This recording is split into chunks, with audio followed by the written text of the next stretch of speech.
Good morning, friend. Again, I welcome you to my YouTube channel, Dr. Prakash Chandra Jha. This time, I simply want to have conversation, particularly non-verbal. Now, in general, theory is the theory, particularly of coexistence. Coexistence, you know, sir. What does the existence means, or what does living mean? Living mean to live particularly comfortably, is not say. At least your basic fundamental things is to be just provided like that. Existing somehow or other, dragging your soul to just breathe yourself. Because sometimes, don't you think it out that lifestyle of a person has actually undergone a change. Besides that, you will find it out that Delhi, so far as myself is concerned, I am observing it here, actually just divided into sects. Not to speak of Delhi, entire world you can see here. Country to be poor, country to be richest, country to be rich, country to be mediocre you can see here. Almost all the people actually living in the world, they are struggling particularly for the sake of survival you can see here. Whether they go get the right thing or wrong, I can't say for sure. But basically this happens to be so person in general actually suffer a lot. Just yesterday I was witnessing TV and it was Sudhir Chaudhary, particularly of Aaj Tak, telling about the just concept about that malpractice in the field of this medicine you can say.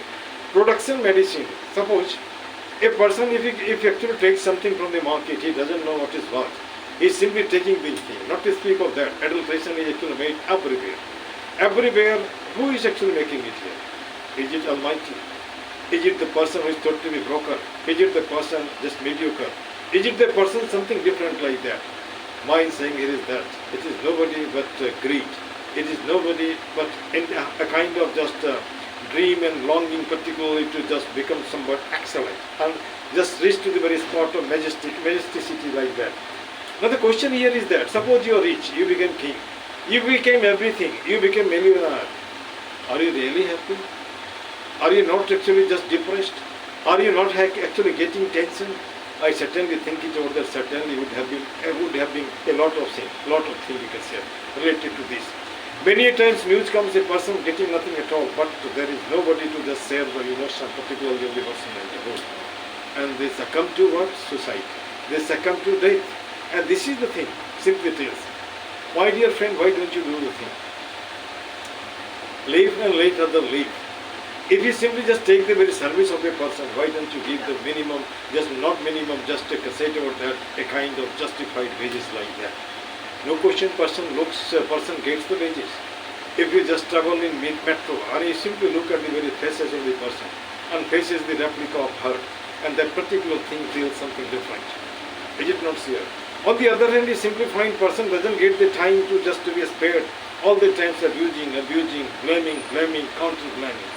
Out of abuse, out of counter-blame, what can we do? We cannot do any sort of thing.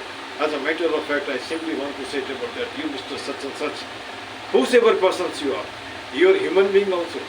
But I don't actually repeat particularly the very statement, particularly the very line given on the part of William Wordsworth.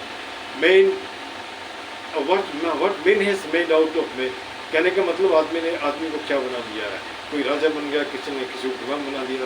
कोई आदमी कुछ नहीं करता है, pocket में हाथ घुमाता है, अपने माथे को चलाता है, दूसरे आदमी को बुद्धू बना करके गटर में घुमाता है, वहाँ भर जाता है. आज 21वीं सदी है. 21वीं सदी में क्या आप केयरलेस हो गए हो? क्या आप मशीन हो गए हो? क्या आपकी फीलिंग मर गई है? अगर मर गई है तो उसे जिंदा करो, क्योंकि आप भी जिंदा रहने वाले नहीं. आप भी कोई अमृत भी के नहीं आए. हो सकता है अच्छे से रह करके 1-2 साल अपनी लाइफ में बढ़ा सकते हो, उससे अधिक कुछ नहीं कर सकते. ईश्वर होता है या नहीं होता है, यह तो एक सोचने की बात है. यह कह सकते हैं मानने की बात है, मानने की नहीं बात है. अब जैसे कहते हैं पावन पूजे हरि मिले तो ने पूजी पहाड़, ताते ती चक्की भले पीस का संसार. वह उस जमाने में जो कबीरदास ने लिखा था, उस जमाने में सारे लोग भक्ति मार्ग को मानते थे. अब भक्ति मार्ग, अगर आप भक्ति करते रहे, कोई काम नहीं होगा तो फिर प्रोडक्शन नहीं होगा तो लोगों को खाना से कहाँ मिलेगा. उससे भटकाने के लिए इस तरह की कविताएं लिखी गई. आज जहाँ तक प्रोडक्शन की बात है, मुझे लगता है उसमें कोई दिक्कत नहीं. अब रही बात प्रोडक्शन किसी को फ्री में अगर मिलता है तो क्या ये सही है? अगर सही है तो आने वाले 10 साल के बाद वह आदमी क्या करेगा जो फ्री में सब कुछ मिलता है? शायद कुछ नहीं करेगा, देश का बोझ बनेगा, है ना. फिजिकल एक्टिविटी कम हो गई है, लोग ज़्यादा मोटे होने लगे, बीमार हो गए हैं. क्या आपको लगता है कि किसी सेक्टर को चलाने के लिए लोगों को बीमार बनाओ, बीमार बनाने के बाद उसके बाद उससे एक तरह से रोजगार पैदा करो? अब कभी कभी ऐसा भी लगता, कहीं ऐसा तो नहीं लगता क्राइम भी लोगों को रोजगार देता है? वो कैसे, मैं बता रहा हूँ। क्राइम की स्टोरी लिखी जाती है, स्टोरी लिखी जाती है, सावधान इंडिया में बनाया जाता है, इससे क्राइम सीरियल्स बनते हैं और वहाँ पर भी लोगों को रोजगार मिलता है। पुलिस भी इसीलिए बना हुआ है, और जैसे सारे के सारे लोग क्राइम करना छोड़ दें तो मुझे नहीं लगता इन सारे लोगों को जरूरत होगी। कभी हमने पढ़ा था कहीं पे जीन थेरेपी के बारे में। जीन थेरेपी में सीधा लिखा था आपके बॉडी को का चेकअप होता है, चेकअप करने के बाद अगर जीन्स जो खराब उसको निकाल के हटा दिया जाए तो नतीजा क्या होगा कि बाकी के बाकी सारे लोग ठीक हो जाएंगे। अगर ये जीन थेरेपी लागू हो जाए तो बाकी जितनी थेरेपी अपने आप बंद हो जाएंगी। अब यहाँ पे सवाल उठता है कि जब आपने सब कुछ बंद कर रखा है, जहाँ 200-500 आदमी काम करते थे बुलडोजर कर रहे हैं, जहाँ बैंक में आदमी भरा रहता था वहाँ बेचारा वो पैसे गिनने के लिए मशीन हो गए, कंप्यूटर हो गया, ये हो गया, वहाँ भी कम दिखता है। तो हम रोज़गार की बात करते थे, किस तरह का रोज़गार, कहाँ से रोज़गार? जब रोबोट भी काम कर रहा था, आर्टिफिशियल इंटेलिजेंस भी काम कर रहा है, मशीनरी कर रही है, सब के सब यही कर रहे हैं, तो फिर आदमी की ज़रूरत क्या होगी? तो आने वाले समय में एक बड़ा चैलेंज होगा हमारे नेतागण, आपको भी चैलेंज होगा। और मैं जनता को बोलता हूँ अगर आपको नौकरी चाहिए तो सबसे पहले रोजगार छीनो नेता का जो लंबे समय से नहीं हटा उसकी जगह दूसरे को लाओ। वो जब बेरोजगार होंगे तब उन्हें मालूम होगा बेरोजगारी क्या होती है, तब हो सकता है सोचेंगे कि भाई कैसे रोजगार लाया जाए, है ना। रोजगार लाया जाए, आपका खेत भी रन होता है। कभी कभी आप देखिए ना, पूरे के पूरे बहुत सारे ऐसे लोग हैं जिनके पास खेत है लेकिन देखने वाले कोई नहीं है, वो खेत ऐसा ही हो गया। और रेलवे की सड़क के ट्रैक के किनारे पूरी भारत में घूम के देखिए कितना ज़मीन ऐसे पड़ा हुआ है, क्यों नहीं उसे लीज भी दे दिया जाता है, क्यों नहीं उसमें भी लोगों को रोजगार दे दिया जा सकता है।